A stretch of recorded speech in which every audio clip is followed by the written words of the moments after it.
Hello sir, আসসালামু আলাইকুম। কেমন আছো তোমরা? স্যার আশা করি সবাই খুব ভালো আছো এবং স্যার সবার খুব সুন্দর একটা সময় কাটতেছে। আচ্ছা ঠিক আছে, আমরা আজকে কি পড়বো? আমরা আজকে শুরু করব নতুন একটা অধ্যায়, ইন্টিগ্রেশন। ঠিক আছে, আমরা আজকে শুরু করব নতুন একটা অধ্যায়, ইন্টিগ্রেশন। আমরা তো অলরেডি ডিফারেন্সিয়েশন সম্পর্কে জানছি। ডিফারেন্সিয়েশন কি? ডিফারেন্সিয়েশন হচ্ছে কোনো কিছুকে ভেঙে ফেলা। ইন্টিগ্রেশন মানে কি? ইন্টিগ্রেশন মানে হচ্ছে গড়া, মানে ওই ভাঙা জিনিসগুলোকে জোড়া লাগানো। ওই ভাঙা জিনিসগুলোকে জোড়া লাগানো হচ্ছে আমার ইন্টিগ্রেশন। ওকে, আচ্ছা ঠিক আছে। তো তার আগে আমরা একটু কিছু বেসিক আলোচনা করে নেই। ঠিক আছে, তো কি বেসিক আলোচনা? তো দেখো স্যার, যে আমরা মানে আমরা যদিও ডিফারেন্সিয়েশন এই সম্পর্কে জানছি, তা আর একটু বলে নেই। আমরা আজকে শুরু করবো ইন্টিগ্রেশন, তোমাদের বইয়ের 10ম চ্যাপ্টার। ইন্টিগ্রেশন, ইন্টিগ্রেশন তোমাদের বইয়ের 10ম চ্যাপ্টার। আচ্ছা, তো এখন দেখো স্যার, যে আমরা আগে আসি ডিফারেন্সিয়েশন কেন ব্যবহার করা হয়। আমরা জানি ডিফারেন্সিয়েশন ব্যবহার করা হয় কোনো একটা সরলরেখার ঢাল নির্ণয় করার জন্য, অথবা কোনো একটা বক্ররেখার কোনো একটা নির্দিষ্ট বিন্দুতে স্পর্শকে ঢাল বের করার জন্য। তো যেমন ধরো আমরা একটা ইকুয়েশন লিখি, y is equal two 2x plus 3। এটা কি?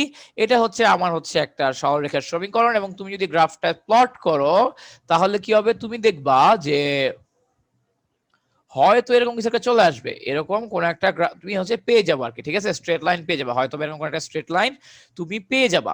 আচ্ছা, তো এখন কথা হলো যে আমি তো আর আমরা এই সরলরেখা থেকে বলতে পারি y is equal two mx plus c। এই জাতীয় যদি কোনো সরলরেখা থাকে, তাহলে ওই সরলরেখার ঢাল জানি কি হয়? সরলরেখার ঢাল হয় m। সো আমি যদি প্রথম দুইটা ইকুয়েশন তুলনা করি, তাহলে আমি বলতে পারি আমার প্রথম যে সরলরেখাটা আছে, ওই সরলরেখার ঢাল 2। ঢাল দ্বারা কি বোঝায়? ঢাল দ্বারা বোঝায় কোন একটি রেখা কতটুকু খাড়া, কোন একটি রেখা কতটুকু খাড়া। ঠিক আছে, আচ্ছা। তো এখন দেখো স্যার, যে ওটা গেল। এরপরে এরপর স্যার সেকেন্ডটাতে আসি। আমরা তো গেল এটা। এখন আমি এই যে সরলরেখার সমীকরণ আছে y is equal two 2x plus 3, আমরা এখন এটাকে ডিফারেন্সিয়েশন করব। আমরা এখন এটাকে ডিফারেন্সিয়েশন করব x এর সাপেক্ষে। আমরা এখন এটাকে ডিফারেন্সিয়েশন করব কিসের সাপেক্ষে? x এর সাপেক্ষে আমরা এখন এটাকে ডিফারেন্সিয়েশন করব। তো তাহলে কি এসে দেখো তো, 2x কে ডিফারেন্সিয়েশন করলে আসে 2, এবং 3 কে ডিফারেন্সিয়েশন করলে আসে 0। কারণ আমরা জানি যে কোনো কনস্ট্যান্ট নাম্বারকে ডিফারেন্সিয়েশন করলে শূন্য হয়। তো এই দেখো স্যার, আমিও কিন্তু এখানে আমার dy বাই dx পেয়ে গেলাম 2, যেটা কিনা ঢালের সমান। তার মানে আমার কোনো কিছুর ডিফারেন্সিয়েশন কিন্তু অ্যাকচুয়ালি নির্দেশ করে তার ঢাল। অথবা কোনো যদি একটা কার্ভ থাকে, কার্ভের উপরস্থ কোনো একটা বিন্দুতে আমি যদি তোমার একটা স্পর্শক আঁকি, ওই স্পর্শকের ঢালও কিন্তু আমরা dy বাই dx দিয়েই বের করবো। এটা আমার ডিফারেন্সিয়েশনে দেখছি। হ্যাঁ, আচ্ছা, এখন আসি ইন্টিগ্রেশনে। ইন্টিগ্রেশন আমার কেন ব্যবহার করা হয়? ধরো আমার কোন একটা ইররেগুলার জায়গা আছে, কোন একটা ইররেগুলার, ধরো কোন একটা এরিয়া আছে বা বাউন্ডারি আছে। ঠিক আছে, ধরো এটা এরকম দেখতে অনেকটা। মানে ইররেগুলার বাউন্ডারি কি অ্যাকচুয়ালি আমরা কিছু করতে পারবো? ইররেগুলার বাউন্ডারি কিন্তু আমরা নরমালি এরকম হয়তো সামান্তরিক না, এটা আয়তক্ষেত্র না, এটা বর্গক্ষেত্র না, এটা কোনো ক্ষেত্রই না। তো এগুলার জন্য আমি অ্যাকুরেটলি কিভাবে বের করতে পারি? এটার জন্য স্যার আমাদের এই যে ক্যালকুলাসটা আবিষ্কার করে কে? ক্যালকুলাস আবিষ্কার করে থাকে আমাদের, অনেকে বলে নিউটন, অথবা মতান্তরে কে? লিবনিজ, অথবা মতান্তরে লিবনিজ। এরকম একটা কথিত আছে যে আমার লিবনিজ আগে আবিষ্কার করছিল ক্যালকুলাস, কিন্তু নিউটন উনার কাছ থেকে সত্যটা চুরি করেন। এরকম অনেক কথিত ব্যাপার স্যাপার আছে। ঠিক আছে, এরকম বলা হয় যে আগে তো তোমার ব্রিটিশ এম্পায়াররা শাসন করতো, ব্রিটিশ সাম্রাজ্য ছিল।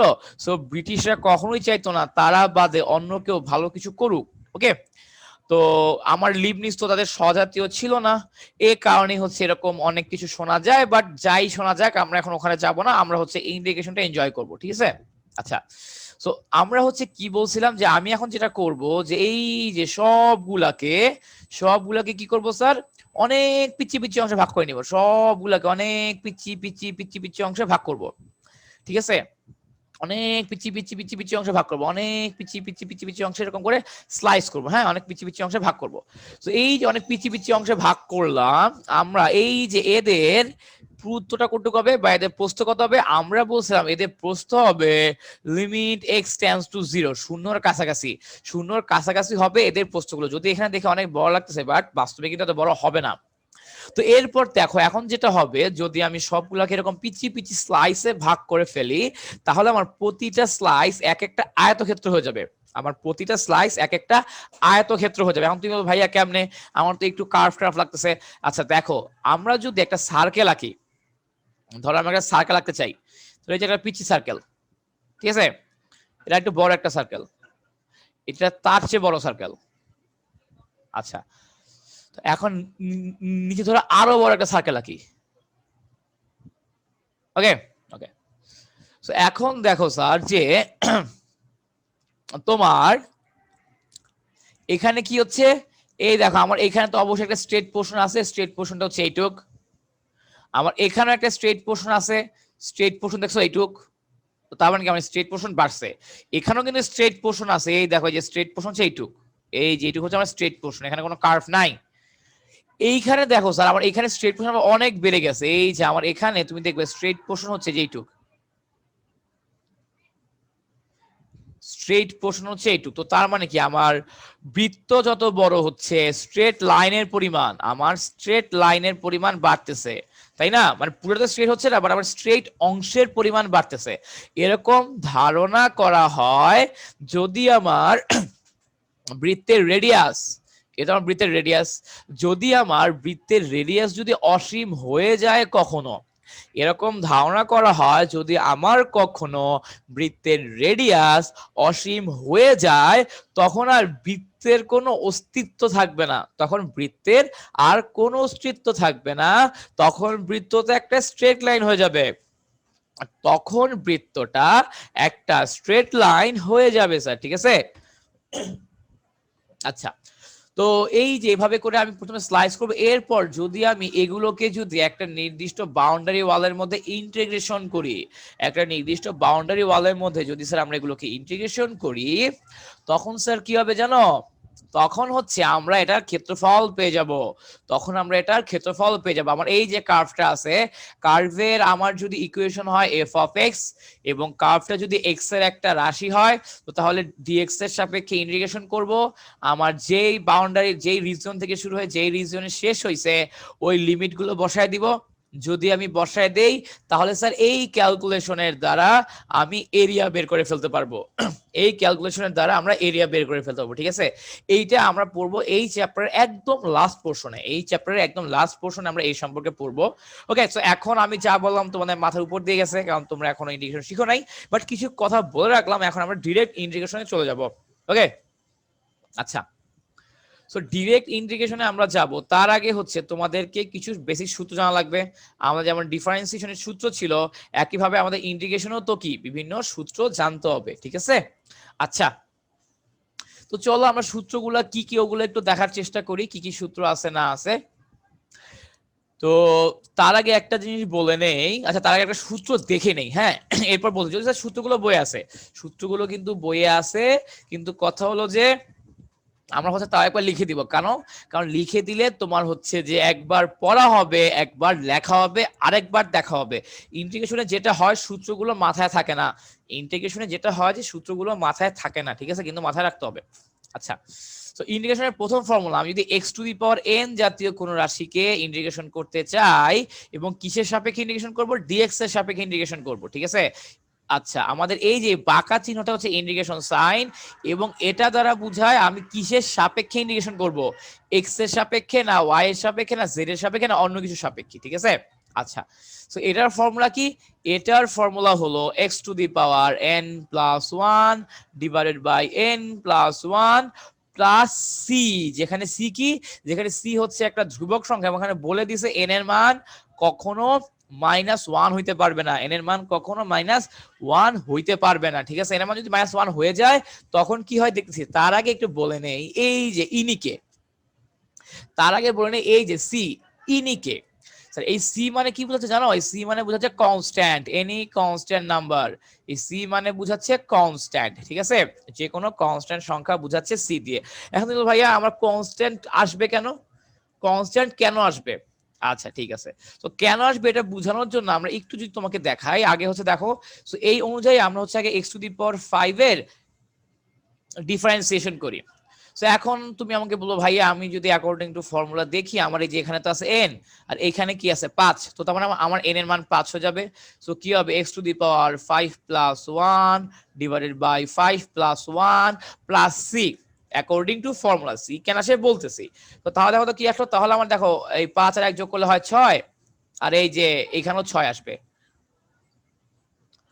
আচ্ছা, তো এরপর দেখো স্যার যেটা গেল নেক্সটে দেখো, এটা তো আমরা করছি, হ্যাঁ।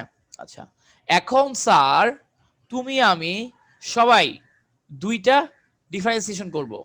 প্রথম ডিফারেন্সিয়েশন হইল x to the power 5 plus 3, দেখি এটা ডিফারেন্সিয়েশন করলে কি আসে। এবং দুই নাম্বার হচ্ছে ddx of x to the power 5 minus 5। তো চলো আমরা হচ্ছে এই দুইটাকেই ডিফারেন্সিয়েশন করি, আমরা এই দুইটাকেই ডিফারেন্সিয়েশন করি এবং ডিফারেন্সিয়েশন করে দেখি কি আসে। আমরা এই দুইটাকেই ডিফারেন্সিয়েশন করি এবং ডিফারেন্সিয়েশন করে দেখার এবং বোঝার চেষ্টা করি আমার রেজাল্ট কি আসবে। ওকে, আচ্ছা। তো এখন দেখো স্যার যে আমার x টু দি পাওয়ার 5 কে যদি আমি ডিফারেন্সিয়েশন করি তাহলে কি আসবে, আমার চলে আসবে 5x টু দি পাওয়ার 4, আমার চলে আসবে 5x টু দি পাওয়ার 4। আমরা তো ডিফারেন্সিয়েশন করতে করতে অলরেডি হচ্ছে প্রো হয়ে গেছি, যাদের খেয়াল নাই তাদের জন্য বলে দিচ্ছি। আমি যদি x to the power n জাতীয় কোনো রাশিকে ডিফারেন্সিয়েট করি তাহলে আমার ফর্মুলা হচ্ছে n into x to the power n minus 1। আচ্ছা, এবং স্যার 3 কে ডিফারেন্সিয়েট করলে কত হবে, আমরা জানি যে কোনো ধ্রুবক সংখ্যাকে ডিফারেন্সিয়েশন করলে হয় 0। সো আমার আলটিমেটলি অ্যান্সার থাকতেছে কি 5x টু দি পাওয়ার 4, ঠিক আছে। আচ্ছা, তো এটা গেল। এরপর দেখো স্যার যে আমার এটাকে আবার ডিফারেন্সিয়েট করি, ডিফারেন্সিয়েট করলে কি আসে, এই যে x টু দি পাওয়ার 5 কে করলে আমার 5x টু দি পাওয়ার 4ই আসবে এবং 5 মাইনাস আমার 5 হচ্ছে ধ্রুবক সংখ্যা, ধ্রুবক সংখ্যা ডিফারেন্সিয়েশন করলে আমার রেজাল্ট কি চলে আসে, ধ্রুবক সংখ্যা ডিফারেন্সিয়েশন করলে আমার রেজাল্ট চলে আসে 0। সো এখানে দেখো আমার রেজাল্ট চলে আসলো 5x টু দি পাওয়ার 4। তো তার মানে আমার এখানে প্লাস 3 থাক আর মাইনাস 5 থাক, দুই কেসেই কিন্তু আমার 5x টু দি পাওয়ার 4 আসতেছে। আমার হচ্ছে দুই কেসেই কিন্তু 5x টু দি পাওয়ার 4 আসতেছে, ঠিক আছে। আচ্ছা, সো আসলো, সমস্যা নাই। সো এখন দেখো স্যার যে তোমার এগুলো আসলো, হ্যাঁ। তো এখন দেখো স্যার যে কি হবে। আচ্ছা, এগুলো একটু মাথায় রাখো যে আমার এগুলো আসলো আর কি ডিফারেন্সিয়েট করার পরে। এখন স্যার এই যে তুমি একটা জিনিস মনে রাখবা, আমি যদি কোন একটা রাশিকে ডিফারেন্সিয়েশন করি এবং তাকে যদি আবার ইন্টিগ্রেশন করি তাহলে আগের জিনিসটাই ফিরে পাবো। আমরা কি বলছি, ধরো একটা কাঁচ আছে, ঠিক আছে, ধরো তুমি কাঁচটাকে হাত থেকে ফেলে দিলা, তাহলে কি হবে, কাঁচটা ভেঙে যাবে, ভেঙে টুকরো টুকরো হয়ে যাবে। তো এটাকে বলা হয় ডিফারেন্সিয়েশন, ভেঙে ফেলা। এখন তুমি যদি ওই ভাঙা কাচের টুকরোগুলোকে নিয়ে, ভাঙা কাচের টুকরোগুলোকে নিয়ে যদি আবার জোড়া লাগাও, জোড়া লাগায় যদি আবার আগের কাচের গ্লাসটা বানায় ফেলাও, তাহলে কি হবে জানো, তাহলে হচ্ছে ওটাকে আমরা বলবো ইন্টিগ্রেশন। ইন্টিগ্রেশন মানে গড়া, গড়ে তোলা, ঠিক আছে। তো তার মানে কি, কোন একটা রাশিকে যদি আমি একবার ডিফারেন্সিয়েশন করি এবং আবার ইন্টিগ্রেশন করি তাহলে আমার আগের জিনিসটা ফেরত পাওয়া লাগবে। এটা তো আমাদের কমন কথা, এটা তো আমাদের শুরুর কথা। কোনো কিছুকে ডিফারেন্সিয়েশন করার পর যদি ইন্টিগ্রেশন করি সেম জিনিস আসবে, বা কোনো কিছুকে ইন্টিগ্রেট করে ডিফারেন্সিয়েশন করলেও একই জিনিসই আসবে আমার, ঠিক আছে। আচ্ছা ফাইন, ভেরি গুড, ওকে। তো এরপর দেখো স্যার যে গেল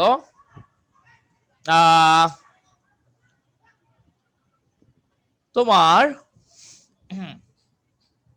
ওইটা গেল। এখন কি করবো স্যার, দেখো এই যে আমি এখন 5x টু দি পাওয়ার 4 এটাকে ডিফারেন্সিয়েট করি, 5x টু দি পাওয়ার 4 এটাকে ডিফারেন্সিয়েট করি স্যার, ঠিক আছে। আচ্ছা, তো এরপর দেখো তো সরি, আমরা তো এটাকে তো ডিফারেন্সিয়েট করছি, তো x to the power 5 plus এর ডিফারেন্সিয়েট করেই তো এটা আসছে। আমরা এখন 5x two the power 4 K integrate করব, ইন্টিগ্রেশন করব, ঠিক আছে। সো ইন্টিগ্রেশন করলে কি আসে দেখো, integration 5x two the power 4 এটাকে কিসের সাপেক্ষে ইন্টিগ্রেশন করব, dx এর সাপেক্ষে। তো তাহলে কি আসে দেখি, পাঁচের জায়গায় 5 থাকলো, আমরা তো জানি ধ্রুবপদ নিয়ে কোনো প্রবলেম নাই। এন্ড আমার x to the power n K differentiate করলে কি আসে, x to the power n K differentiate করলে দেখো আমার কি হয়, এই যে উপরে হচ্ছে পাওয়ার 1 বেড়ে যায় আর নিচে ওই পাওয়ারটা দিয়েই ভাগ হয়, ঠিক আছে, উপরে হচ্ছে পাওয়ার 1 বেড়ে যায় এবং নিচে ওই পাওয়ারটা দিয়েই ভাগ হয়। সো কি হবে, into x to the power 4 plus 1 divided by 4 plus 1, ঠিক আছে। আচ্ছা, প্লাস c হয়ে গেল। ওকে ফাইন, দেখো তাহলে কি আসে, তাহলে স্যার মানে আমরা আগে আগে সি দিও না, আগে সি ছাড়া লেখো, তাহলে কি আছে দেখো তো, তাহলে স্যার আমার আসলো 5 into x to the power 5 divided by 5, সে 5 5 কাটা গিয়ে আমার কাছে কি থাকতেছে, just x to the power 5 থাকতেছে। আবার দেখো এই যে আমরা এখন এইটাকে ডিফারেন্সিয়েট করি, দুই নাম্বারটাকে ইন্টিগ্রেট করি, আমরা দুই নাম্বারটাকে ইন্টিগ্রেট করি, 5x two the power 4 dx is equal to same আসবে 5 into x to the power 4 কে যদি আমি ইন্টিগ্রেশন করি তাহলে কি হবে, আমার উপরে ঘাত 1 বেড়ে যাবে, নিচে ওই ঘাত দিয়েই ভাগ হবে। সো কি হলো স্যার, আমরা দেখা যায় যে x to the power 5 divided by 5, ঠিক আছে। আচ্ছা, এখন 5 আর 5 কাটা গিয়ে কি আসলো, x টু দি পাওয়ার 5 চলে আসলো স্যার, ঠিক আছে। আচ্ছা, ভালো কথা আসলো। এরপর দেখো স্যার যে আচ্ছা আমার তো এই যে এইখান থেকে তো আমি যখন এটা আনার চেষ্টা করছি আমার শুধু x টু দি পাওয়ার 5 আসছে, আর এটা থেকে এটা আনার চেষ্টা করছি আমার শুধু x টু দি পাওয়ার 5 আসছে। সো আমার তো অ্যাকচুয়ালি পুরা রাশিটাই তো ব্যাক আসার কথা, আমার তো পুরা রাশিটাই ব্যাক আসার কথা ছিল, কিন্তু এখানে পুরোটা ব্যাক আসতেছে না, খালি x to the power 5 back আসতেছে। সো তুমি যদি খেয়াল করো দেখবো আমার ধ্রুবক পদটাই ব্যাক আসতেছে না, আমার ধ্রুবক পদটাই ব্যাক আসতেছে না। কিন্তু আমার তো হচ্ছে, আমি তো বাই ডেফিনেশন জানি আমার সেম জিনিসটা আসতে হবে, আমার যদি সেম জিনিসটা না আসে তাহলে আমার ইন্টিগ্রেশন হবে না, আমার সেম জিনিসটা না আসলে আমার ইন্টিগ্রেশনটা হবে না, ঠিক আছে। এই কারণে কি করব, এই কারণে হচ্ছে স্যার এই যে আমাদের এখানে একটা কনস্ট্যান্ট যোগ করে দেওয়া লাগে, আমাদের একটা কনস্ট্যান্ট যোগ করে দেওয়া লাগে, কেন কনস্ট্যান্ট যোগ করে দেওয়া লাগে, কারণ হচ্ছে আমি যদি কনস্ট্যান্ট কে ডিফারেন্সিয়েশন করি আমার তো জিরো চলে আসে, আমি কনস্ট্যান্ট কে ডিফারেন্সিয়েশন করলে আমার জিরো চলে আসে, সো সেটাকে আর পাওয়া যায় না। এই কারণে হচ্ছে আমার এই যে প্রথমটার জন্য আমার প্রথম ইন্টিগ্রেশনের জন্য এই সি এর মান কত জানো, প্রথমটার জন্য আমার সি এর মান হচ্ছে 3। তো তাহলে দেখো x to the power 5 plus 3 আমার আগের রাশিটাই ব্যাক করছে, এই দেখো আমার আগের রাশিটাই হুবহু ব্যাক করছে। সেকেন্ডটার জন্য সি এর মান হচ্ছে -5, সি এর মান কত, সি এর মান হচ্ছে -5, এই দেখো তো, তাহলে আগেরটাই ব্যাক করে। সো অ্যাকচুয়ালি আমার সি এর মান +3 -5 এটা তো আমি জানি না, আমি যেই জিনিসগুলোর ইন্টিগ্রেশন করব ওগুলা কোথা থেকে আসছে, কেমনে আসছে, কোন কনস্ট্যান্টকে ডিফারেন্সিয়েট করার পর জিরো সেটা তো আমরা জানি না। এই কারণে আমরা সাধারণভাবে একটা প্লাস সি ইউজ করব ডিফারেন্সিয়েশনে যখন আমরা অনির্দিষ্ট যোগজ করব। সো এখন একটা প্রশ্ন অ্যারাইজ করতে পারে, ভাইয়া অনির্দিষ্ট যোগজটা কি আর নির্দিষ্ট যোগজটা কি। দেখো তোমরা যদি বইটা ঘাটাঘাটি করো কখনো দেখবা যেমন এই যে নর্মাল এরকম কোশ্চেন দেওয়া আছে, ধর integration of 12x cube dx এরকম জিনিসের আমার ডিফারেন্স মানে হচ্ছে ইন্টিগ্রেশন করতে বসছে, আবার মাঝে মাঝে দেখবা এরকম কিছু আছে 5x two the power 4 dx তো আছেই, দেখবা নিচেও কিছু একটা দেওয়া, ওপরেও কিছু একটা দেওয়া, নিচেও কিছু একটা দেওয়া, ওপরেও কিছু একটা দেওয়া, এগুলাকে বলা হয় নির্দিষ্ট যোগজ। নির্দিষ্ট যোগজ কোনগুলা, আমার যেগুলার আপার লিমিট এবং লোয়ার লিমিট দুইটাই দেওয়া থাকে, আমার যেগুলোর আপার লিমিট এবং লোয়ার লিমিট দুইটাই দেওয়া থাকে ওগুলাকে আমরা কি বলবো, নির্দিষ্ট যোগজ। ওগুলাতে স্যার তোমার এই প্লাস সি জাতীয় কোন রাশি আসবে না, প্লাস সি জাতীয় কোন রাশি ওই কেসে আমার আসবে না, ঠিক আছে। আর আমি হচ্ছে একটা ইন্টিগ্রেশন অনেক ভাবে করতে পারি, আমার একটা ইন্টিগ্রেশনের অনেকগুলো অ্যান্সার আসতে পারে, ঠিক আছে। সো অনির্দিষ্ট যোগজের জন্য সবগুলোই কারেক্ট, কিন্তু তুমি যদি নির্দিষ্ট যোগজ করো মান বসানোর পর সবগুলোর উত্তর একই আসবে, এই কারণে তুমি আমরা যখন নির্দিষ্ট যোগজ করবো সামনে তখন দেখবা কারো অ্যান্সার ভিন্ন আসবে না, আমার অ্যান্সার যা আসছে তোমার বন্ধুর অ্যান্সার যা আসবে সবার অ্যান্সার সেম আসবে, কারো অ্যান্সারই চেঞ্জ আসবে না, স্যার, ঠিক আছে, কারো অ্যান্সারই চেঞ্জ আসবে না। আচ্ছা ভালো কথা, কারো অ্যান্সারই চেঞ্জ আসবে না, ভেরি গুড, আসলো না। এখন কথা হলো যে বাট অনির্দিষ্ট জগতে চেঞ্জ আসতেই পারে। আমি একভাবে করে দিব, আমার অ্যান্সার একটা আসবে, তোমার অ্যান্সার একটা আসবে, তোমার বন্ধুর একটা অ্যান্সার আসবে, তোমার স্যার করে দেবেন তার একটা অ্যান্সার আসবে, কয়েকটা অ্যান্সার হইতেই পারে এবং সবগুলো অ্যান্সারেই তুমি ফুল মার্কস পাবা, সবগুলো অ্যান্সারেই তুমি কিন্তু ফুল মার্কস পাবা স্যার, ঠিক আছে? Okay fine. আচ্ছা, তো নির্দিষ্ট জগৎ অনির্দিষ্ট জগৎটা আমরা বুঝে গেলাম, ঠিক আছে? আচ্ছা, তো আমার নির্দিষ্ট জগতে আমার হচ্ছে অনির্দিষ্ট জগতে প্লাস সি দেওয়া ফরজ। অনির্দিষ্ট জগতে আমার প্লাস সি দেওয়াটা বলা যায় এক প্রকারের ফরজ। তুমি যদি প্লাস সি না দাও তোমার নাম্বার অবশ্যই অবশ্যই অবশ্যই কাটা যাবে, সেটা তোমাদের কলেজের পরীক্ষায়, সেটা তোমাদের বোর্ড পরীক্ষায়, এবং সেটা অবশ্যই আমাদের বুয়েট অথবা ঢাবির রিটেন পরীক্ষায়। তুমি কি বুঝতে পারছো স্যার? অনেক সময় এমসিকিউতে এক জায়গায় দেখবা প্লাস সি দিয়েছে, আরেক জায়গায় দেয় নাই। সো তখন তো তোমাকে অবশ্যই প্লাস সি যেই অপশনে আছে সেই অপশনটা দেখাইতে হবে। ভর্তি পরীক্ষা কিন্তু প্রচুর মাথা খাটাইতে হয়, ঠিক আছে? এবং স্যাররা এমন প্রশ্নই করবে যেগুলো স্টুডেন্টরা ভুল করতে পারে। এমন স্টুডেন্ট কখনোই দিবে না ফ্রি টাইপ কোশ্চেন খুবই কম থাকে যে এরা সবাই পারুক, ঠিক আছে? সো ফ্রি টাইপের কোশ্চেন খুবই কম পাবা তুমি অ্যাডমিশনে, এবং থাকবে না যে তা না, থাকবে, ফ্রি টাইপের কোশ্চেন থাকবে।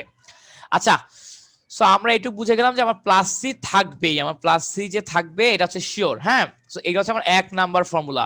স্যার ফর্মুলাগুলো বই আছে, তা হচ্ছে আমি লিখে দিচ্ছি কারণ একবার প্র্যাকটিস হয়ে যাবে, এই ফর্মুলাগুলোই তুমি ভুলে যাবা, এই ফর্মুলাগুলোই তোমার ভুল হবে, ঠিক আছে? আচ্ছা, এটা গেল 1। 2 নাম্বার ফর্মুলা, আমার 2 নাম্বার ফর্মুলা হচ্ছে ইন্টিগ্রেশন অফ ডিএক্স, মানে জাস্ট ইন্টিগ্রেশন অফ ডিএক্স হচ্ছে x plus C, integration of d x হচ্ছে এক্স প্লাস সি। এখন তোমরা বলবা ভাই এটা কেমনে কি হলো? আমার ধরো আমার কোনো কিছুই নাই, আমার কিছু নাই মানে কি জাস্ট একটা ওয়ান আছে। আমি যদি ওয়ান কে ডিফারেন্সিয়েট, আমি যদি ওয়ান কে ইন্টিগ্রেশন করি, আমি যদি ওয়ান কে ইন্টিগ্রেশন করি তাহলে কি আসবে জানো? তাহলে হচ্ছে আমার এক্স চলে আসবে। এক্স আসবে মানে এই যে আমার এখানে যেইটা থাকে না ওটাই চলে আসে আর কি, ঠিক আছে? এখন এটা কিন্তু নতুন কোনো ফর্মুলা না, এটা আগে যা ছিল ওখান থেকেই আসছে অ্যাকচুয়ালি। যেমন কিভাবে, আমার এখানে কিছু নাই মানে কি ওয়ান আছে, আমার এখানে কিছু নাই মানে কি অবশ্যই ওয়ান আছে। এখন দেখো স্যার ওয়ান মানে কি x to the power zero, one মানে হচ্ছে x to the power zero. আচ্ছা ফাইন, সো তার মানে এখন আমি যদি এই যে x to the power n এর ফর্মুলায় ফেলাই, এটাকে যদি আমি এখন x to the power n এর ফর্মুলায় ফেলাই, x to the power n plus one divided by n plus one plus C, দেখি তো কি আসে? X to the power zero plus one divided by zero plus one plus C. তাহলে দেখো উপরে আমার কি চলে আসে? X to the power one মানে কি শুধু এক্স, আর নিচে ওয়ান দিয়ে ভাগ করা না করা একই কথা। সো এই দেখো আমার এক্স প্লাস সি চলে আসলো, ঠিক আছে? যদি আমার এই জায়গায় এরকম থাকতো ইন্টিগ্রেশন অফ ডিওয়াই, তাহলে কি জানো আমার অ্যান্সার চলে আসতো জাস্ট ওয়াই প্লাস সি। যদি আমার এরকম আসতো 5dz, তখন আমার অ্যান্সার হইতো কি জানো? 5 তো কনস্ট্যান্ট, 5-এর কোনো খেলা নাই। আর আমার নর্মালি ডিজেড কে ইন্টিগ্রেশন করলে আসবে কি শুধু জেড। স্যার বুঝতে পারছো? এই যে এই জিনিসটা ভুল করো না। যদি আমার এরকম আসতো ইন্টিগ্রেশন অফ -7 ডিএক্স, ঠিক আছে? আমরা এগুলো অঙ্কে লাগবে দেখে আগেই দেখাই দিচ্ছি। -7 ডিএক্স যদি আসতো তখন কি হইতো? -7 এর জায়গায় -7 আসতো, এবং এই যে ডিএক্স কে ডিফারেন্সিয়েট করলে কি হয়? শুধু এক্স হয়, শুধু এক্স থেকে যেত, ঠিক আছে? এটাকে অ্যাকচুয়ালি ভাঙায় এম এ লেখা যায় যে -7 ইনটু ইন্টিগ্রেশন অফ ডিএক্স। তো তাহলে এটা আরো ভালো বোঝা আর কি, -7 জায়গায় -7 থাকলো, এটাকে ডিফারেন্সিয়েট করলে কি আসবে? এক্স, আর লাস্টের কাছে চলে আসবে, দ্যাটস ইট। ওকে, আচ্ছা, সো এরকম গেল। সো এখন অনেকের একটা প্রশ্ন হতে পারে, ভাইয়া এইখানে না আমার একটা কনফিউশন আছে, ভাইয়া আপনি যে এমনে লিখলেন, আমি যদি এমনে না লিখি এভাবে লিখি, -7 এর জায়গায় -7 থাকলো, আর ডিএক্স কে আমি যদি ইন্টিগ্রেট করি তাহলে আমার কি চলে আসে? এক্স প্লাস সি, তাহলে আমার চলে আসে এক্স প্লাস সি, তাই না? আচ্ছা, এক্স প্লাস সি চলে আসলো। হ্যাঁ, অনেকে তো বলতে পারে যে ভাইয়া আমি যদি এভাবে করি, হ্যাঁ আমি যদি এমনে লিখি তো তাহলে লাস্টে কি আসে দেখেন, তো লাস্টে তো আসে -7x প্লাস -7c। হ্যাঁ, তোমাদের কথা খুবই সত্য, তোমাদের কথা ঠিক আছে। এখন কথা হলো স্যার আমার সি তো কনস্ট্যান্ট, ধরো সি এর মান 10, কথার কথা। সো -7 এর সাথে তুমি 10 গুণ দাও তাহলে কি হবে? -70, তাই না? -70 হবে। এখন কত হইলো? আমার -70 নিজেও তো একটা কনস্ট্যান্ট নাম্বার, আমার -70 নিজেও তো একটা কনস্ট্যান্ট নাম্বার। সো এটা বলতে আমি সি লিখতে পারি না? পারি, অবশ্যই পারি। দ্যাটস ওয়াই তোমার এভাবে করার দরকার নাই, তুমি জাস্ট -7x প্লাস সি লিখে দিলেই হবে, ঠিক আছে? কারণ দেখো তুমি একটা কনস্ট্যান্ট নাম্বারের সাথে যদি আরেকটা কনস্ট্যান্ট গুণ দাও তাহলে কিন্তু আমার একটা কনস্ট্যান্ট নাম্বারই থাকে, একটা কনস্ট্যান্টের সাথে আর একটা কনস্ট্যান্ট গুণ দিলে আমার কনস্ট্যান্টই থাকে, নতুন কোনো কিছুর উৎপত্তি হয় না, নতুন কোনো কিছুর উদ্ভব হয় না, স্যার ঠিক আছে? আচ্ছা ফাইন গেল। ওকে, সো আমরা একটু বুঝতে পারছি। তো তার মানে কি বুঝে গেছে আমার হচ্ছে যে তোমার যে ইন্টিগ্রেশন অফ ডিএক্স কি হবে, শুধু এক্স। আচ্ছা, এখান থেকে আরেকটা জিনিস যেটা বলা যায়, আমরা তো বলছি যেরকম ডিওয়াই থাকলে শুধু ওয়াই হবে, 5 ডিজেড থাকলে কি 5 থাকবে সামনে, আর ডিজেড কে নরমাল ইন্টিগ্রেশন করলে 5z হয়ে যাবে, ঠিক আছে। তো এই জিনিসগুলো বললাম, এগুলো কিন্তু আমরা অঙ্ক করার সময় আর তেমন একটা বলা হবে না, ঠিক আছে। আচ্ছা, আরেকটা জিনিস, এই যে এইটা বলো তো কি হবে দেখি তো, গুড পিপল তুমি একটু মাথা খাটায় বলো তো, ডি এন এক্স, এইটার অ্যান্সার কি আসবে? ডি এন এক্স, এটার ইন্টিগ্রেশন অ্যান্সার কি আসবে এটা একটু তোমরা বলো। এইটা হচ্ছে তোমাদের জন্য হোমওয়ার্ক থাকলে আছে, ক্লাস শেষে আমরা বলবো, একটু মাথা খাটাও কি হবে এটা। আচ্ছা, তো এরপর দেখো আমাদের এটা গেল, এরপর দেখো আমাদের 3 নাম্বার ফর্মুলা। আমরা কিন্তু হচ্ছে যে এই যে দেখো এই ফর্মুলাটা লেখার সময় কিন্তু সাইড দিয়ে আমরা বলে দিছিলাম যে এক্স এর মান শূন্য না, মানে সরি এন এর মান -1 না, আমার এন এর মান -1 হইতে পারে না। এখন এন এর মান -1 হলে কি হবে? এক্স টু দি পাওয়ার -1 অথবা 1/x, তাই না? এখন এন এর মান যদি -1 হয় তখন দেখো নিচে শূন্য চলে আসে বা একটা অসংজ্ঞায়িত আকার চলে আসে, তখন আমার এই ফরম্যাট হবে না। তো এই ফরম্যাট হবে না, তো তার মানে কি এরকম কি হওয়া সম্ভব না? অবশ্যই সম্ভব। যদি এরকম থাকে আমার কখনো, যদি এরকম আমার কখনো চলে আসে, তখন হচ্ছে অন্য ফর্মুলা আসে, ওটা হচ্ছে আমার 3 নাম্বার ফর্মুলা। তখন ফর্মুলা কি ভাইয়া? তখন ফর্মুলা হলো 1/x dx। 1/x কে আমরা 1/x জাতীয় কোনো রাশিকে যদি আমরা ইন্টিগ্রেট করি, তাহলে আমার চলে আসবে ln x প্লাস c। তাহলে আমার কি চলে আসবে? তাহলে আমার চলে আসবে ln x plus c, ln x plus c চলে আসবে, ঠিক আছে। আচ্ছা ফাইন, তো গেল ln x প্লাস c আসবে, বুঝলাম। আচ্ছা, ও এরপর 4 নাম্বারটা দেখো। 4 নাম্বার, 4 নাম্বার যে ফর্মুলা আমরা দেখো, আমরা কিন্তু এই যে আগে একটা ফর্মুলা ছিল যে e two the power x dx is equal to e two the power x plus c। মানে আমাদের এখানে যে আমরা কিন্তু বলছিলাম না, e two the power x হচ্ছে এমন একটা ফর্মুলা যেখানে শগুনের দয়ায় গরু মরে না। e two the power x কে তুমি ডিফারেন্সিয়েশন করলেও চেঞ্জ হয় না, ইন্টিগ্রেশন করলেও চেঞ্জ হয় না। তুমি যাই করো না কেন, ও যেরকম ছিল ওই রকমই থাকবে, অর চেঞ্জ আসবে না কখনো, কোথাও কোনো ভাবেই। অর তুমি বিন্দু মাত্র পরিবর্তন আনতে পারবে না ওর মধ্যে। তুমি কখনোই, তুমি ওর মধ্যে কখনোই কোনোভাবেই বিন্দু মাত্র পরিবর্তন নিয়ে আসতে পারবা না, ঠিক আছে। আচ্ছা, আর আরেকটা কথা, আমরা ডিফারেন্সিয়েশন পড়ানোর সময় হয়তো তোমরা জানছো, সেটা কি, তোমরা কি জানছো? আমার ডিফারেন্সিয়েশনের সময় এক্স এর সাথে যে সহগটা থাকে সেটা সামনে গুণ হয়ে যায়। আমার ডিফারেন্সিয়েশনের সময় এক্স এর সামনে যে সহগটা থাকে সেটা কি হয়? সেটা গুণ হয়ে যায়। ইন্টিগ্রেশনের সময় ব্যাপারটা সম্পূর্ণ উল্টা, সম্পূর্ণ ভিন্ন। আমার এক্স এর সাথে যে সহগটা থাকবে 5 6 7 8 9 10, ওইটা এখন আর গুণ হবে না, ওইটা ভাগ হয়ে যাবে। ওটা এখন আর গুণ হবে না, ওইটা ভাগ হয়ে যাবে, ঠিক আছে। কিভাবে ভাগ হয় চলো দেখি, এই যে এভাবে। তো আমার যদি এরকম হয় integration of E two the power mx dx, ওটা কি হবে জানো? ওইটা হবে স্যার আমার 1/m into E two the power mx plus c। এই দেখো স্যার, আমার x এর সাথে সহগ কি ছিল? আমার x এর সাথে সহগ ছিল হচ্ছে m। সো ওই এমটা কি হয়ে গেছে? এমটা কিন্তু ভাগ হয়ে গেছে, ওকে। আচ্ছা, এবং স্যার এই যে আমাদের হচ্ছে 6 নাম্বার ফর্মুলা হচ্ছে integration of a to the power x dx। এটার ফর্মুলা কি? এটার ফর্মুলা হচ্ছে a to the power x divided by ln a plus c। a to the power x divided by ln a plus c। এখন আমার a to the power x কে differentiation করলে কি আসতো দেখি তো, তোমাদের মনে আছে নাকি? আমাদের a to the power x কে ডিফারেন্সিয়েশন করলে আমার অ্যান্সার চলে আসতো a to the power x into ln a। আর এখানে কি হয়? ln টা ভাগ হয়ে যায় স্যার, ঠিক আছে। আমার এখানে ln টা ভাগ হয়ে যায়। এখন আরেকটা ফর্মুলা লিখে দিয়েছি যেটা তোমাদের বইয়ে নাই, আরেকটা ফর্মুলা লিখে দিয়েছি যেটা তোমাদের বইয়ে নাই, লিখে রাখো, সামনে লাগবে। a to the power mx dx যদি আমার এরকম থাকে তখন কি হবে স্যার? তখন যেটা হবে স্যার, এই যে আমি কি বলছি, তোমার আমার m আসছে না, আমার x এর সাথে কি আসছে? m চলে আসছে। সো আমার a to the power mx c হবে, ln a এর জায়গায় ln a থাকবে, এবং একটা এই যে আমার যে আগে এখানে কি m গুণ অবস্থায় আছে না, m টা ভাগ হয়ে যাবে, m টা গুণ অবস্থায় আছে, m টা ভাগ হয়ে যাবে। সো আমার শেষমেশ কি চলে আসবে? a to the power mx divided by m ln a plus c। c লেখা কিন্তু বাধ্যতামূলক স্যার, ঠিক আছে। আচ্ছা, আচ্ছা এরপর দেখো 8 নাম্বার, এই যে আমাদের ট্রাইগোনোমেট্রিক ফর্মুলা গুলো চলে আসতেছে। Integration of cos x dx কি হবে? ইন্টিগ্রেশন মানে আমি যদি cos x কে যদি ইন্টিগ্রেশন করি তাহলে আমার অ্যান্সার চলে আসছে কি জানো? sin x plus c।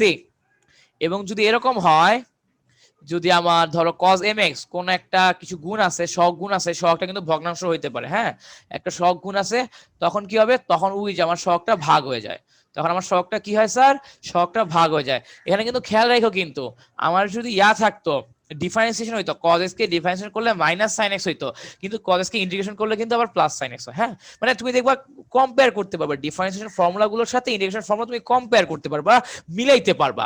ওকে, আচ্ছা, তো এরপর দেখো 10 নাম্বার হচ্ছে integration of sin x dx, integration of sin x dx। আচ্ছা, তো এরপর দেখো স্যার, এই যে আমি যদি sin x কে ডিফারেন্সিয়েশন করি তাহলে আমার কি আসবে জানো, মাইনাস cos x চলে আসবে। sin x কে ডিফারেন্সিয়েট করলে আমার চলে আসবে minus cos x plus c। sin x কে ডিফারেন্সিয়েশন করলে আমার চলে আসবে minus cos x plus c। আচ্ছা, ওকে, আচ্ছা ঠিক আছে, এটা চলে আসলো, ভালো কথা। তাহলে আমার যদি এরকম হয় ইন্টিগ্রেশন অফ, আচ্ছা আমরা cos x তো করছি, এখন আমি যদি m গুণ থাকে কোনো কারণে, এরকম থাকলো যে আমার sin mx dx, তখন কি হবে জানো, মাইনাস তো থাকবেই, আমার এই যে x এর সাথে যে শকটা আছে, শকটা ভাগ হয়ে যাবে, x এর সাথে যে শকটা আছে, আমার শকটা কি হয়ে যাবে, সিম্পলি ভাগ হয়ে যাবে স্যার, ঠিক আছে। খেয়াল রাখো, তুমি কিন্তু ডিফারেন্সের সাথে এগুলো সম্পর্ক করতে পারবা, ঠিক আছে, দেখবে যে খালি একটু উল্টা, ডিফারেন্সিয়েশনের সাথে এগুলো সম্পর্ক করাই যায়, ডিফারেন্সিয়েশনের সাথে এগুলো সম্পর্ক করাই যায়, ঠিক আছে। আচ্ছা, তো এটা গেল, এখন দেখো কি আসবে, আবার মনে রাখবা স্যার, তোমার ইয়া ঠিক আছে নাকি এটা বুঝবা কেমন জানো, তুমি যদি এই পার্টকে ডিফারেন্সিয়েশন করো, আচ্ছা ভুল লিখছি তো, এখানে তো cos x আসবে, cos x আসবে, cos mx আসবে। আচ্ছা, এখানে স্যার তোমার অ্যানসার ঠিক আছে নাকি এটা কিন্তু তুমি বুঝতে পারবা, তুমি যে ইন্টিগ্রেশন করার পর যে রেজাল্ট পাইছো, ওই রেজাল্টকে তুমি যদি আবার ডিফারেন্সিয়েশন করো তাহলে আগের জিনিসটাই ফিরে আসবে, ঠিক আছে। তুমি হচ্ছে এই যে sin mx কে তোমার হচ্ছে ইন্টিগ্রেশন করে তো এই যে এটা পাইছো, এখন এটাকে যদি তুমি আবার ডিফারেন্সিয়েশন করো তাহলে কিন্তু sin mx ই ব্যাক আসবে। আমার কথা যদি বিশ্বাস না হয় চলো দেখি কেমনে ব্যাক আসে। এখন আমরা ডিফারেন্সিয়েট করব ddx of minus 1/m cos mx, minus 1/m cos mx, ঠিক আছে। আচ্ছা, তো এখন কথা হলো স্যার, এই যে আমার মাইনাস 1/m এর জায়গায় মাইনাস 1/m থাকলো, এখন দেখো স্যার আমার cos x কে ডিফারেন্সিয়েট করলে কি আসে, আমরা জানি ddx of cos mx, cos mx K differentiate করলে কি আসবে, m minus m sin mx, কারণ আমরা জানি cos x কে ডিফারেন্সিয়েট করলে মাইনাস আসে, মাইনাস m sin mx চলে আসবে যদি আমি ডিফারেন্সিয়েশন করি cos mx কে। তো তাহলে দেখো cos mx কে ডিফারেন্সিয়েশনটা একেবারে লিখে দাও, মাইনাস m sin mx, আর আমরা জানি ধ্রুবর সংখ্যাকে ডিফারেন্সিয়েট করলে 0 আসে, is equal to minus M কাটা এই মাইনাস এবং এই মাইনাস এরা মিলে হয়ে যাবে প্লাস। তো তাহলে আমার কি আসলো দেখো, তাহলে আমার জাস্ট চলে আসলো সাইন এম এক্স, এই দেখো এখানেও সাইন এম এক্স চলে আসছে। কি স্যার বুঝতে পারছো? তো তার মানে তুমি যদি কখনো কোনো ফর্মুলা নিয়ে কনফিউজ থাকো, এবং ফর্মুলা নিয়ে কনফিউজ থাকাটা খুবই স্বাভাবিক, তুমি দেখো মাঝে মাঝে ভুলে যাচ্ছ, যদি কখনো ভুলে যাও এই যে এরকম ইন্টিগ্রেশন করে ফেলবা, যদি কখনো তুমি ভুলে যাও এরকম ইন্টিগ্রেশন করে ফেলবা স্যার, ঠিক আছে। আচ্ছা, সো গেল, তো এরপর দেখো স্যার যে কি আসবে, ওইটা গেছে। আচ্ছা, তো এরপর এটা ক্লিয়ার। হ্যাঁ, এরপর হচ্ছে আমাদের দেখো আসবে হচ্ছে তোমার যে আমি যদি integration of sec square x, sec square x এর ডিফারেন্স করলে কি আসবে জানো, tan x আসবে। আবার আমরা হচ্ছে কি পড়ছিলাম, tan x কে ডিফারেন্সিয়েট করলে sec স্কয়ার x আসে, ঠিক আছে। এবার বলো না উল্টা আসলে। এরপর দেখো cos স্কয়ার x, তুমি যদি cos স্কয়ার x কে ডিফারেন্সিয়েশন করো তাহলে তোমার চলে আসবে minus cot x plus c। Sir তোমরা কিন্তু আমার সাথে লিখে ফেলো, আমার সাথে একবার করে লিখে ফেলো তাহলে পড়া হয়ে যাবে, আমি কিন্তু এক্স্যাক্টলি এই কারণে লিখে দিচ্ছি।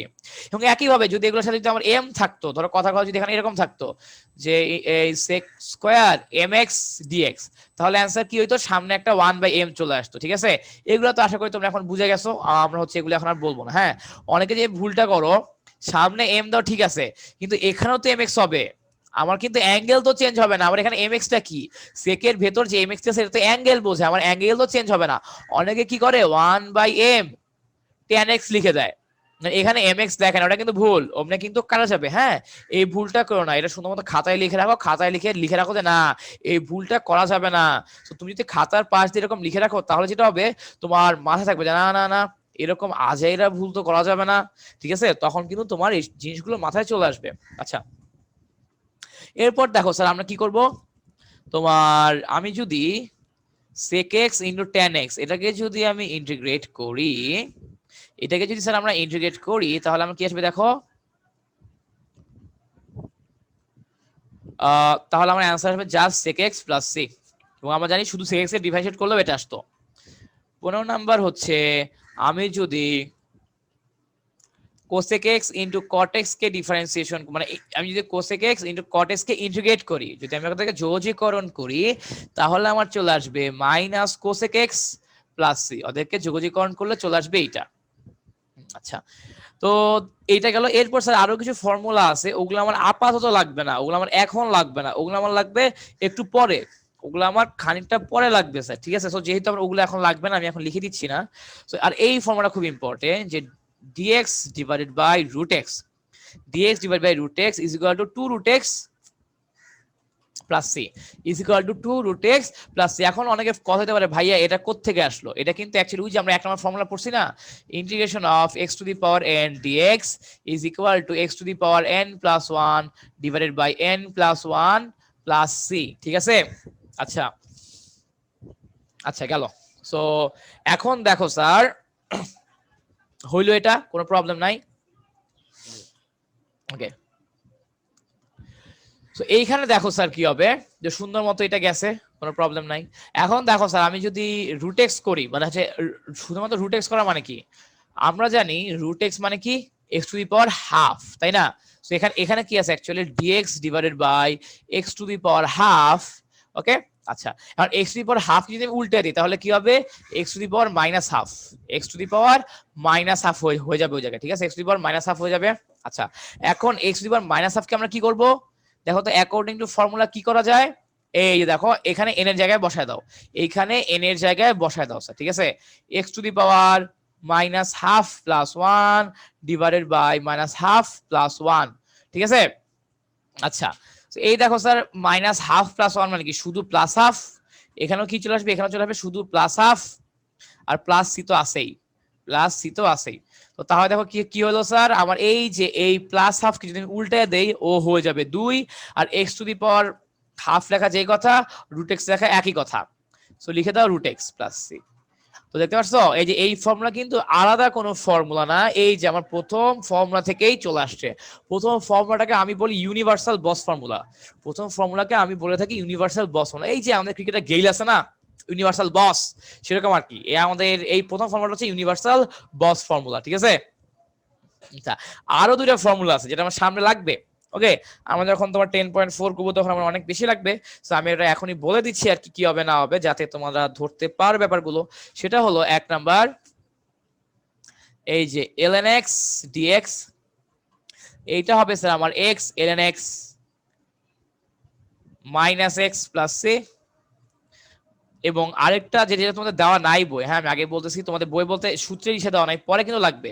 এগুলো কিন্তু একটা অঙ্ক, বাট এগুলো আমাদের সূত্র হিসেবে ইউজ করবো কেন, আমাদের হচ্ছে ভর্তি পরীক্ষার প্রশ্ন যদি তুমি অ্যানালাইসিস করো তাহলে স্যার তুমি দেখতে পারবে এগুলো কিন্তু আমার ডিরেক্টলি আসছে, ইন্টিগ্রেশন অফ ln x কি হবে, ঠিক আছে?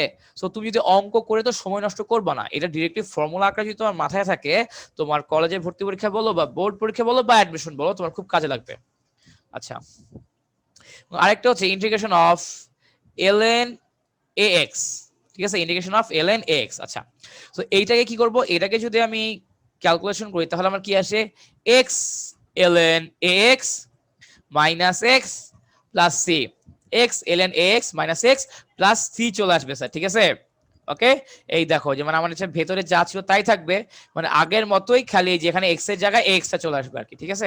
এই দুটো ফর্মুলা লিখে রেখো, অ্যাডমিশনে খুবই কাজে দিবে যদি এই দুইটা যদি তুমি সূত্র হিসেবে মনে রাখতে পারো। তুমি যদি এই দুটো সূত্র হিসেবে মনে রাখতে পারো অ্যাডমিশনে কিন্তু এগুলো তোমাকে খুবই কাজে দিবে, ঠিক আছে? ট্রাস্ট মি, খুবই কাজে দিবে। আচ্ছা, সো দেখো এই সূত্রগুলো তোমরা এখন বারবার প্র্যাকটিস করবা। এই সূত্রগুলো তোমাদের মানে তোমাদের কাজ হচ্ছে এখন এই সূত্রগুলো বারবার প্র্যাকটিস করা। এই সূত্রগুলো বারবার প্র্যাকটিস করা হচ্ছে তোমাদের কাজ। তোমাদের এখন আর কোনো কাজ নাই। তোমাদের এখন আপাতত আর কোনো কাজ নাই স্যার, ঠিক আছে? সো সূত্রগুলো বারবার প্র্যাকটিস করবা, বারবার প্র্যাকটিস করবা, বারবার প্র্যাকটিস করবা।